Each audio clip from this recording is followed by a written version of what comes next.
NTV time, जनता की बात जनता के साथ। हाई प्रोफाइल लोगों के खिलाफ बढ़ते साइबर खतरों के बीच अहमदाबाद से बड़ी खबर सामने आई है। ग्लोबल एआई आधारित साइबर सिक्योरिटी कंपनी साइबल और अहमदाबाद स्थित द्रोणा साइबर सॉल्यूशंस के बीच रणनीतिक साइबर डिफेंस पार्टनरशिप हुई है। इस साझेदारी के तहत HNIS सेलिब्रिटीज, राजनीतिक नेताओं, वरिष्ठ अधिकारियों, उद्यमियों और सार्वजनिक जीवन से जुड़ी जानी मानी हस्तियों को डिजिटल खतरों से सुरक्षा दी जाएगी। साइबल की ग्लोबल साइबर थ्रेट इंटेलिजेंस और डार्क वेब मॉनिटरिंग क्षमताओं को द्रोणा के अहमदाबाद स्थित 24x7 cyber command and control centre से जोड़ा जाएगा। चोरी हुए डेटा, फर्जी social media accounts, deep fake video, fake websites और रैनसमवेयर जैसे खतरों पर लगातार नजर रखी जाएगी। जरूरत पड़ने पर सबूत जुटाने से लेकर जांच और कंटेंट टेक डाउन तक की कार्रवाई भी की जाएगी। NTV टाइम अहमदाबाद से चिराग सोनी की रिपोर्ट। મારું નામ ધ્રુવ પંડિત છે અને હું co-founder and CEO Drona cyber solutions private limited represent કરું છું. મારા સાથે મંદાર પાટીલ છે જે ફાઉન્ડિંગ મેમ્બર છે સાયબલના અને એક્ઝિક્યુટિવ વાઇસ પ્રેસિડેન્ટ છે. મારા સાથે બીજી સાઈડ ઓગસ્ટીન છે, who is also a part of Cyble.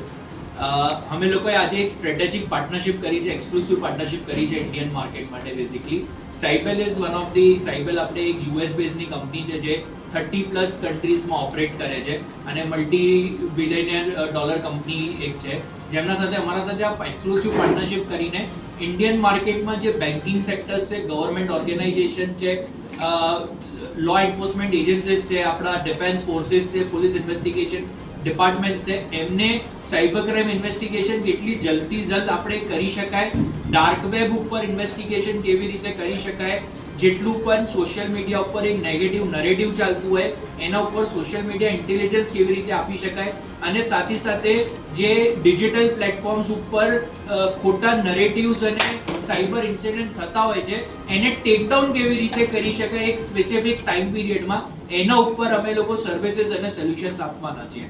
અમે લોકો એમના AI એજન્ટિક પ્લેટફોર્મ્સ જે એમને બનાવ્યા છે, AI એજન્ટિક પ્લેટફોર્મ્સને અમે લોકો અમારા integrated cyber security command control સેન્ટરમાં ઇન્ટિગ્રેટ કર્યું છે, ઇમ્પ્લિમેન્ટ કર્યું છે, જેનાથી 30 થી વધારે સેક્ટર્સમાં અમે લોકો અલગ અલગ સર્વિસીસ આપી શકીએ છીએ. જેમ કે આપણે વાત કરીએ તો પાવર એનર્જી સેક્ટર છે, રિફાઇનરી સેક્ટર છે, ITITS સેક્ટર છે, બેન્કિંગ સેક્ટર છે, સ્ટોક બ્રોકર્સ છે, ગવર્મેન્ટની સંસ્થાઓ છે, લો એન્ફોર્સમેન્ટ એજન્સીસ છે. આવી રીતે અલગ અલગ સેક્ટર્સમાં અમે લોકો સાયબર ઇન્ટેલિજન્સ અને સાયબર ડિફેન્સની સર્વિસીસ હવેથી આપીશું. આ પાર્ટનરશિપ ખાલી ને ખાલી એક બિઝનેસના માટે નથી, બટ આપણા ભારત દેશમાં જેટલા પણ સાયબર અટેક અને સાયબર ક્રાઇમ થઈ રહ્યા છે, જેમ કે આપણે જોઈએ તો આપણે બોમ્બ થ્રેટ ઈમેલ આવ્યા છે આપણા ભારતમાં, પછી ટેરરિઝમ એટેક્સ જે થઈ રહ્યા છે, ડ્રગ ટ્રાફિકિંગ જે છે, એ બધાને રોકી કેમ શકાય, એનું ઇન્વેસ્ટિગેશન કેવી રીતે કરી શકાય, એના માટે આ પાર્ટનરશિપ કરી છે. આ સોલ્યુશનથી અમે લોકો 80 બિલિયન ડાર્ક ફોરમ્સથી અમે ડેટા ક્રોલ કરીએ છીએ, જેનાથી ઓન ટાઈમ થ્રેટ ઇન્ટેલ આપણી સરકારને આપણે આપી શકાય અને જલ્દથી જલ્દ મેજર સાયબર એટેક થવા પહેલા એનો ડેમેજ કંટ્રોલ થાય, એના માટે આ પાર્ટનરશિપ કરવામાં આવી છે. અમે લોકો છેલ્લા ગયા ટાઈમથી અમે લોકો આ સોલ્યુશનનો ઉપયોગ કરી રહ્યા હતા, બટ જેમ કે અમે વાત કરીએ દ્રોણા સાયબર સોલ્યુશન પહેલાથી અમદાવાદમાં જ સ્થિત છે, અમારો હેડક્વાર્ટર્સ અમદાવાદમાં જ છે, અને અમે લોકો એક સાયબર યોદ્ધા કેમ્પેઇન ચલાવીએ છીએ, જેના અંદર અમે સાયબર એક્સપર્ટ્સને ટ્રેન કરીને અમે સાયબર સિક્યોરિટી ઉપર એમને કામ કરાવતા હતા.